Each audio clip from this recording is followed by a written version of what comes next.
afternoon. My name is Harry Manatakis, and on behalf of the Department for Education, I welcome you to the School Gates and Beyond, presented by Helen Connolly as our panel chair and our first Commissioner for Children and Young People in South Australia, Professor Phillip from Flinders University, Dr. Grace Skrzypiec from Flinders University, Dr. Lesley-Anne from University of South Australia. And after this session at 3 o'clock, if we head back to the main hall, we'll hear again from our Commissioner for Children, Helen Connolly, some reflections on conversations with children and young people. So over to Helen. Oh, am I on? That was Harry's way of saying I'm not allowed to speak, was it? That I get my chance at 3, so we're just going to gloss over me and we're going to go straight to our panellists. Which is a good thing. They've all been chosen for their respective expertise in a range of areas related to bullying. So we're going to start by them just outlining why they were chosen to be here and what their specialty subjects are. And then we'll get into trying to work out the Slido questions. Now, this is a bigger group than the last group, so we practiced on the first group. So let's see if we've learnt anything, panel. They've got their Madonna Rockstar microphones on this time, which we didn't have last time. We've got no bling to go with it. They're not going to do any actions, but we've got our Royal Grace mic. You never know. So we can then judge them on the end as to say who was the best impersonator of Madonna, perhaps. Anyway, I'm going to start with Phillip. Did I start with you last time? No, I can't remember. It was like 20 minutes ago. Yeah, and right. This is a fishbowl because I am a goldfish. Right, interesting rock. Well, it's what it's like. It's like everything in this head and it just goes. Okay. So, Phillip, over to you to introduce yourself. Okay. As Helen said, as our first Children's Commissioner, it's a significant moment for us as a community to have somebody who is able to represent student voice. So thank you very much, Helen. As Helen also said, we practiced on the last group, and there were some troublemakers in the audience. So I just want hands up again, no dishonesty amongst you. Who are the troublemakers in here? Because we're just trying to pinpoint. Nobody's willing to confess. Oh, there's one. Do you care to name yourself?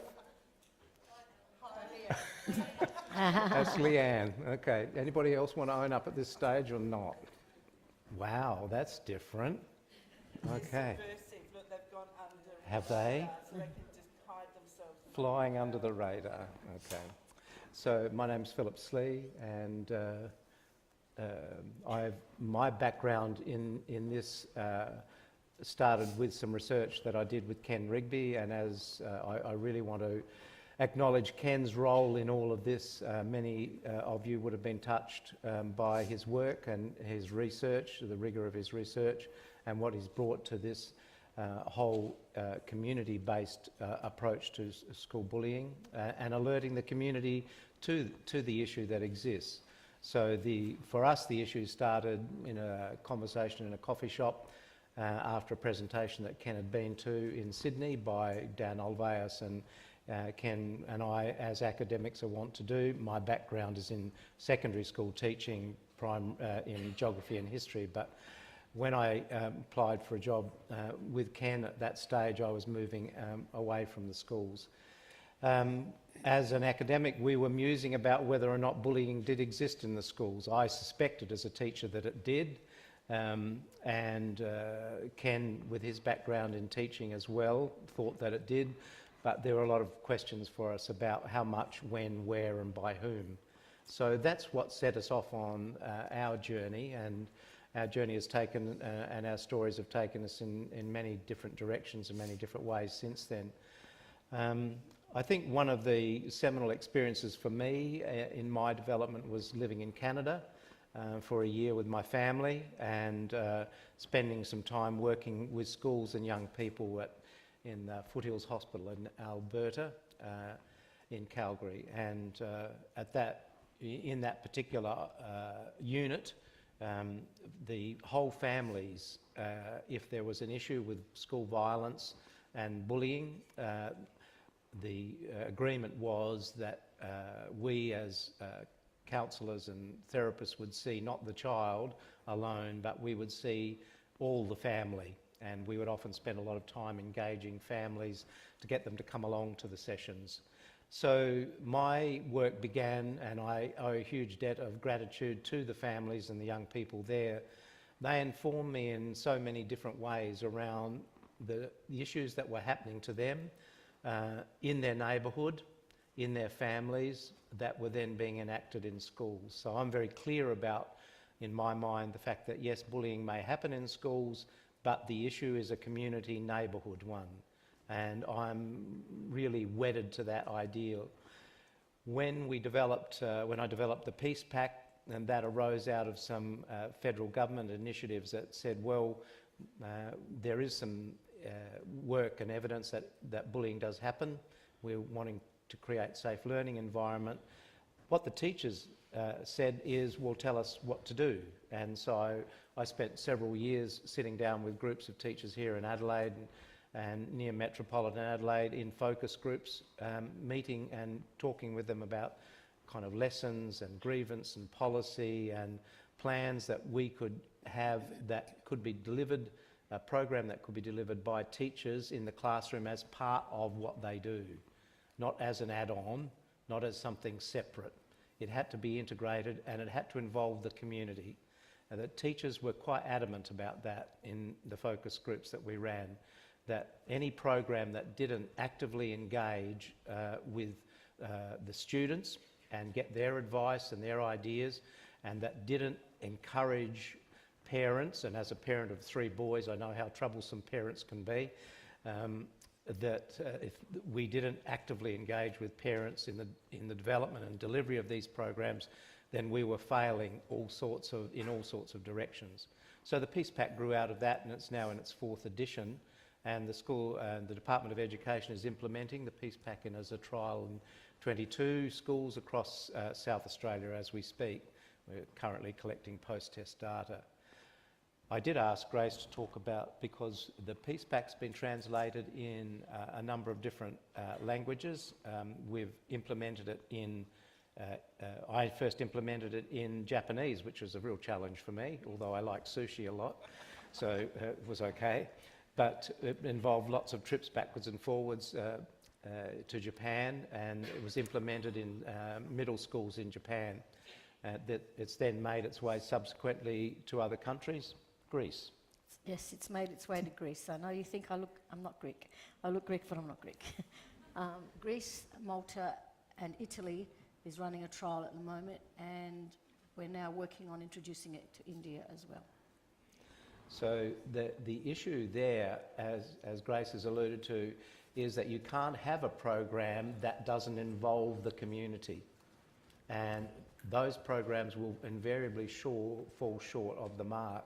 So in those countries, we've been working assiduously to talk with parents and community organisations and community groups about the kind of programs that can come into schools that teachers can use and that they can deliver as part of their everyday teaching and their relationships with the students. As Wendy talked about this morning, the 3 R's for us are really quite strong in these programs. It's relationships, and it's relationships, and it's relationships. That's what the 3 R's are about, and those relationships embrace the community, embrace the parents. And sporting clubs in Australia, I think sporting clubs and organisations have such a significant role to play around modelling.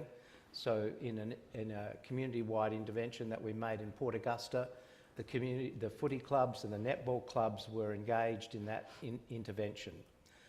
And without them, it wouldn't have had the success that it did have. So we need to be thinking about how we can best do that. Work that we did in the teams that I led for Kids Matter and the evaluation of Kids Matter Primary and Kids Matter Early Childhood, a real challenge for the schools in those trials, schools that we evaluated was, well, how do we bring parents in? How do we make them feel welcome? Schools, for many parents, are quite frightening places. They might have had very bad experiences themselves in those schools. So a challenge that we addressed in Kids Matter Primary was, and that's where schools were so creative in terms of putting up porta packs, portable areas where parents could get together for coffee, in terms of having barbecues and all sorts of manners to invite the community in and to invite the sporting club members in and engage them with the school. And so I learnt a great deal from the Kids Matter evaluations along the way. So that's my story, Helen, at this stage. I forgot I haven't got a rock star mic on. Haven't you? Over to, I think it was Grace. Should we go in Okay, the same sure, order? sure. All right. Hello, my name's Grace Skrzypiec, and my background is initially in teaching, but I have a science background as well, and so I used to teach maths and physics and have an honours degree in psychology, and that landed me a job outside of teaching at CSIRO, where I learnt all the statistics that I love. I am a bit of a freak, I like statistics. And so that's how I got involved with bullying. I had been working in the Office of Crime Statistics, working on with young people who offend, and then Phillip hired me to do some statistical analysis on some bullying data that they had collected. And I became quite interested in young people who are involved in bullying as victims and also as perpetrators. Because one of the things we do know about young people who perpetrate bullying repeatedly is that they tend to have a trajectory that goes into criminal behaviour. So that's what sparked my interest. And so I have been lucky enough to have been mentored by Phillip, and I've tagged along to all the lovely countries that he's visited. I didn't get to go to Japan. I did eventually, but not that time. But yes, I've been to other countries, and we've helped them to implement different versions of the Peace Pack. And the good thing about the Peace Pack is that it's a flexible framework, and it can be adapted. The idea is that it should be adapted by the people that take it up, and they adapt it for the communities that they are involving in the intervention. And so in Greece, they put subtitles on the DVD that goes with it, and translated all of the questionnaires and all of the materials, and dropped things that they didn't think would suit their community and added things that they thought would. And I think that's the way to go, is to introduce interventions that have the nuances that belong within a particular community. And teachers who see kids every day know what's going to work in your classrooms and what isn't. And you know the kids best, and you know whether they will respond in a particular way to particular things.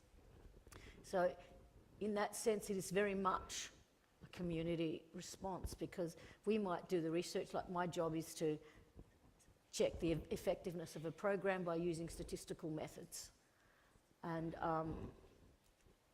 your job, I suppose, would be to implement the intervention and adapt it in a way you think will work. And we work together, and between us, hopefully, we can come up with something that's going to help young people avoid being hurt by others at school.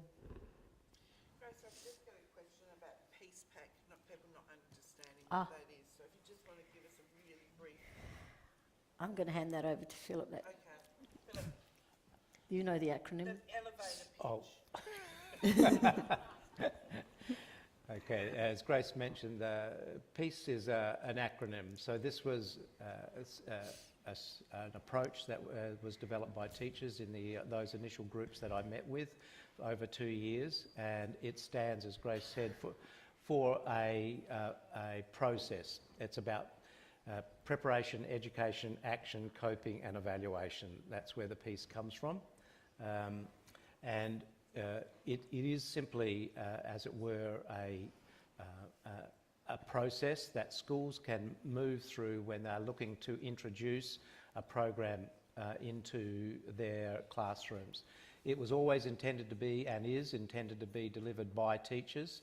So it was developed for teachers, with teachers, for delivery by teachers as part of what they do. We've integrated it with the general capabilities curriculum. And it's now in its 4th edition. So what it comprises is a secondary school booklet with 8 lessons, an optional 7 if that's what you want. Those 7 lessons involve some pre-testing and post-testing at the end. In between, there is a DVD that has been developed by kids at a local high school here. They wrote the script, they performed it, and we filmed it. So I arranged with Alison Wotherspoon, a screen director at Flinders, to film it. They wrote the booklet for the teachers that go with it, and that depicts 4 scenarios around physical, verbal, social and cyber bullying. So teachers will play that. They each run for about 3 or 4 minutes, and then there's a booklet developed by the students who then enable teachers to ask some questions around those scenarios. In addition to that, in the 4th edition, we have the social emotional learning components, particularly around the key ones like resilience and particularly around conflict resolution. Those are integrated so that each lesson involves an element of looking at the issue of bullying, and then a social emotional learning component. And the focus is very much on activity. So the kids are encouraged to have active discussions. So there's a set of activities that teachers can act at the secondary, and a different set of kinds of activities at the primary school, junior primary level. So we're currently developing another booklet looking at cyber bullying and social media, and similarly that will have kind of 8 lessons. So have I answered that question? Who was the brave person that asked that question? Helen. Helen asked that question. Yeah, that was me. No, it came from the floor. Thank you. That was a long elevator ride. Thank you. We're up To on the moon 42nd and floor. beyond. Lesley-Anne, your chance just to give us an introduction to yourself. Hi, so I'm Lesley-Anne from University of South Australia. I like little people, so I was an early childhood educator. I worked in kindergartens and junior primary settings, both rural and metropolitan. I did work in some schools that had a lot of social issues, so I did see a lot of aggression. I started researching into bullying in early childhood because it was a huge gap in the field. Barbara Spears was the person who dragged me in, really. There's a lot of debate in early childhood in relation to are young children capable of bullying. So we can see things like repetition, we can see things like power differentials, but can we actually measure their intent to harm? Nevertheless, there is research out there that suggests that there is bullying in early childhood settings, in kindergartens and junior primary settings, and there are all 3 types of bullying. We've got verbal bullying, relational bullying and physical bullying occurring. So I was interested in finding out what children knew about bullying, if they understood what bullying means, and helping to develop a resource to help educate children, because I'm a firm believer that to address social issues, we need to start really early. And I believe that young children are more than capable of learning. We do not need to overprotect them. One of the things that I strongly believe is that we need to give them the language around what bullying is, so that we can help them differentiate between normal developmental conflict, such as a fight or an argument, and what bullying actually is with the power, intent to harm and repetition. So I've done some research in South Australia with 6 schools, both in metropolitan and rural areas. We had 4 schools that participated in our experimental study, and 2 schools that were control schools. So we asked 99 children. Don't know why we couldn't get 100, but we couldn't. 99 children participated, and we just asked them if they could tell us what bullying is. And there was a lot of confusion. They were able to identify aggression, but we only had very, very minimal numbers of children aged 5 to 8 years that were able to identify even one of the key elements of intent to harm or repetition or power differentials. We then worked with teachers, we then showed them a series of 27 cartoon scenarios developed by Peter Smith and Claire Monks from the UK, both experts in the field of bullying. 10 of those cartoons had bullying scenarios, 10 had aggression-only scenarios. So it would be a once-off fight, for example, and 5 of those scenarios were play-based, or 7 of those scenarios were play-based, sorry. We then asked children if is this bullying or not bullying? And then we asked them to explain their reasoning for why they thought it was bullying or not bullying. We had a lot of children identify any form of conflict as bullying, so they were over-identifying bullying. They had no problem whatsoever identifying the play and prosocial behaviours as not bullying. So we then worked with teachers with the data so that they could, so we could help co-construct an anti-bullying program that consisted of 10 lessons. So we worked with teachers to construct this program tailored specifically for the needs of the children within each school. We rolled that out over a term. It happened to be 4th term, so there was a lot of interruptions with swimming carnivals and sports days, and so a lot of teachers weren't able to implement the whole program. But nevertheless, when we went back to retest those children, asked them the same questions, showed them the same scenarios, there were significant increases in children who had received the intervention, understanding of the 3 terms of bullying. So these are 5-year-olds, 5 to 8-year-olds, 5-year-olds were able to understand what intent to harm was, power differentials, and what have I said? Intent, Repetition. power differential, repetition. So I think that's about all for me. That's great, thank you. Now, we're going to get into some Slido questions. I forgot to introduce Annette here, who had never done Slido before either. So we're learning together, and she's doing a sterling job here, and I'm not so crash hot. So I'm going to go with the numbers, and the numbers tell me that the most popular question at the moment is, how can we support children and young people not to bully when the powerful adults in their lives actively promote bullying, fear and violence? So this, I guess, is to wrap up. There's a lot of questions here about the PEACE program. I'm suggesting that Philip's probably Googleable, and you can find out the information on that. That's a new word. There's a lot of questions. There's some other bits and pieces that are quite specific that I won't get to. So this, I guess, is how do we go from beyond the school into the community as well in that? Who wants to answer? Go ahead. Can you just take us back Yep. to what the question was? So it's about if we have a culture, essentially. So it's about saying, how can we support our children and young people not to bully when the powerful adults in their lives actively promote bullying, fear and violence? So you can extend that out to a community-based response. Right, I've just got to go to the toilet at this. That's such a good question. And it's the most popular. Oh, so is it? Oh, now- that's a and real it's shame. like it's a bidding war here. It's got up to 20 likes or thumbs up. So we've got to answer it. Otherwise, there's a lot of really disappointed people in this Oh, room. right. Phillip. Well, okay. That's not an easy question to answer. It is not an easy one. One of the things that people overseas do, like I'm thinking about Taiwan and South Korea, I know that they're collective societies and so they have a different value system than us in Australia here.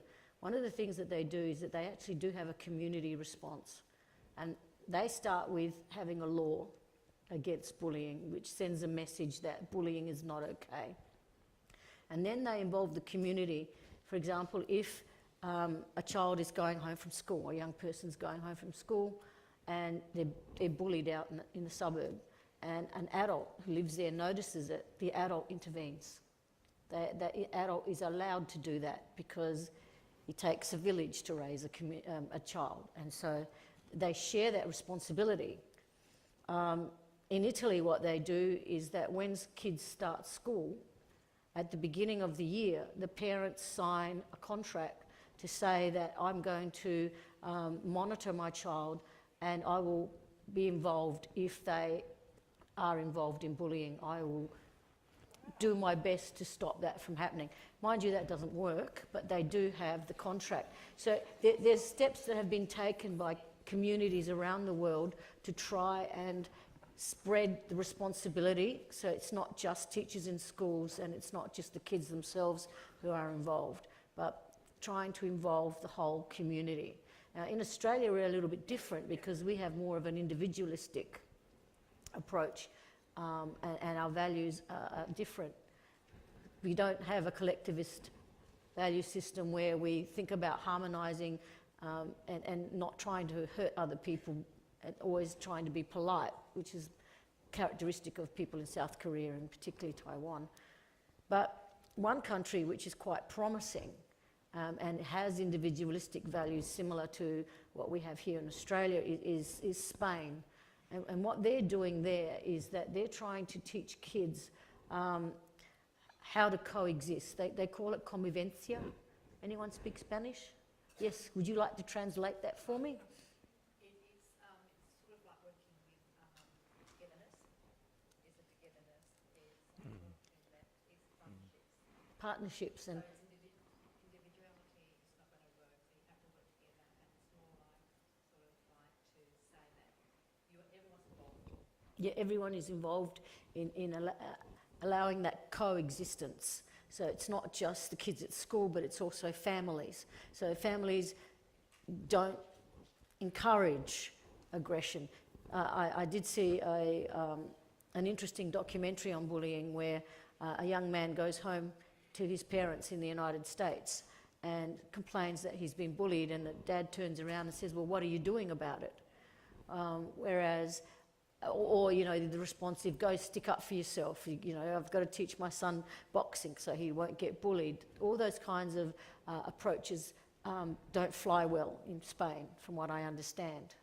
And so there are promising programs out there that do bring the community in, but we need to be careful how we do it so that we do it in a way that works and that works for our community with the values that we have, and that doesn't impose on families or judge them in any way. So it is a challenge, and I think that it's a challenging thing that Marilyn Campbell was saying this morning. She questions whether we actually do have good communities in Australia. We tend to be more nuclear. I think also in relation to what Grace has said there, is that the answer to that, and that is such a strong question. The part of the answer to that, I think, is engaging with young people themselves and inviting the community in. So what I've seen some schools do, for example, is with the drama teachers, is that they will research and produce a play, and that play, in the instance that I'm thinking about, that play then invited the parents in, and the parents did come because their kids were in the play and it was a school play, and they saw some very different ways of managing conflict in that instance. In that particular school, that play then went on the road and it was supported by some funding to enable it to go to other schools. I also think that given the kind, as Grace has said, given the kind of culture that we have, particularly around sport, I do know that our major AFL clubs, both of them, have very strong programs that are based around a non-violent approach. And I think that there's a really strong role to be played by our sporting organisations to come into schools, and that will attract the kind of parents that will say, well, just hit them back, or what are you going to do about it, which is a common experience that I've had when you are confronted with a parent, an angry parent who's really upset and is giving that kind of advice. So I think giving the kids some kind of other options, letting the kids teach the parents that there can be some other options through things like drama, etc., and also then reaching out and engaging with the key, some key stakeholders like sporting clubs in our community. Bring them in, let them talk about their program, then invite the parents in as part of that. But yes, it's a difficult and challenging question. I'm just thinking that we see the term bullying in the media quite a bit, but parents, children and others don't necessarily know what it means. I think we need to be more explicit in whenever we're talking about bullying, whenever we're reporting on bullying, we need to educate the community. So we need to educate them in relation to what bullying is, the 3 elements of bullying. We need to educate them in relation to recognising bullying, reporting bullying. So it needs to be, needs to be a community approach, of course, but I think education is the key to be able to start this ball rolling. Thank you. Now, in the interest of transparency, there was another really highly rated one about examples of what schools can do to not intrude too much into personal lives of families. But I think, Phillip, your example of using all parts of the curriculum, using drama, using a whole range of ways to actually tell the message in different ways has kind of answered that. And we're going to run out of time. So I'm going to jump to... This is another hard one, guys. See, I've lulled them into a false sense of security in the first one. I gave you some really easy goes, and now I'm going wham. Okay. So this wham is, you've been given the authority to require any person or group of people or organisation to do what you want to keep children safe from bullying. What do you do? Oh, okay. I know what organisation I'd want. I'd want you guys. I'd want teachers who see kids every day, and I'd work with them together. We'd work out what works with your classes, how are kids hurting each other, because one thing we do know is that the different types of bullying manifest differently in different schools. And so what's happening at this school? And we'd work together to work that out by asking kids, and then we'd work together to work out, well, what can we do to decrease that, and we'd involve the kids, and then we'd involve the families. So I think that that's what I would do anyway, that like my organisation is teachers. Your turn. Oh, I think one of the more successful programs that I've seen, again going back to the issue of the drama, the play that was put on, is that leading up to that play, the teacher had the students go out and interview, and I think, and other students around what was happening in the playground, where it was happening, and why they thought it was happening. That's what provided the dialogue for the play. They also talked with other students about, what would their parents say? So if I was given that kind of power, I'd certainly pick up on what Grace has said around the experts being yourselves and the students that you have in your classroom and the particular issues that they are facing, whether it's violence at home, violence in the community, whether it's a lack of cohesion and a lack of trust in the neighbourhood, and give them an opportunity. It has to be a bottom-up approach from my perspective. It can never be top-down. So that is why the kind of policies that emphasise kind of no tolerance, etc., unless there's significant buy-in from the community, from the parents and from the students themselves, led by yourselves, led by the teachers, then I think those programs are doomed to fail. I think that if we want a successful program, and if I had that power to have a successful program, then that voice component would be a significant one. Okay, I'm in total agreement with both Phillip and Grace.